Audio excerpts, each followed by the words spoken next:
Last week, my husband and I put a little free pantry at the bottom of our driveway to hopefully help our neighbors, and we've been blown away by the support that we've received, and we've had so much fun serving our neighbors in this way. We put out our totes each morning that make our little free pantry, and then we bring them in every night, and then we restack them in the morning before we put them back out. This morning, we put in all kinds of fun things from the Dollar Tree, as well as some things that just needed to be restocked from yesterday.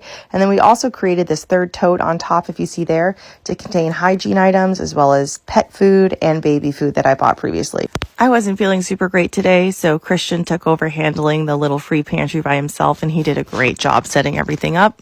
Something that I really appreciate about Christian is that he cares about helping neighbors independently, and that he's fully on board with all of the charitable work that I want to do. If you've been following this series, you'll know that a few days ago I put in this green notebook, I tied a pen to it, and I taped it down so that individuals could give suggestions of what they would want and to also communicate with me. Look, this is what the note said, clearly said what it was for. One neighbor also wrote me a note saying a bunch of things, including how much this meant to them and their family. And this was the best part of this entire experience for me.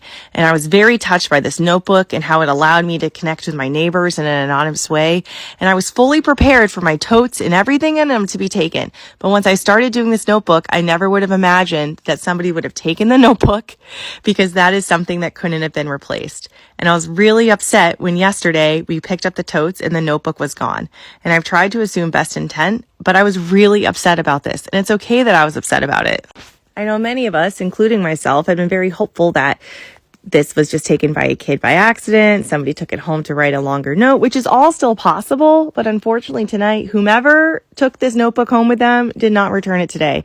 And I did put a note on top of the bin this morning in case it was one of the individuals that comes every day that accidentally took it, of like, hey, if you have it, no questions asked, please return it. And unfortunately, it's just not back yet. So I'm going to be hopeful that it was taken by accident. But man, it's a real bummer. We're of course going to keep putting stuff out, but it felt so oddly intentional and hurtful.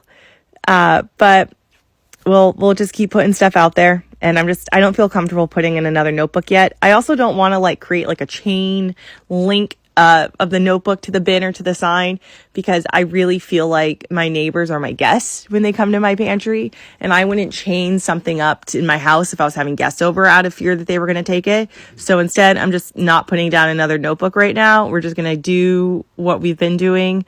And if we get to a point where I feel comfortable doing that again, we will. So here's what was left at the end of the day. We'll refill it tomorrow and put it back out. Be sure to follow along to see if the notebook comes back and what gets taken tomorrow.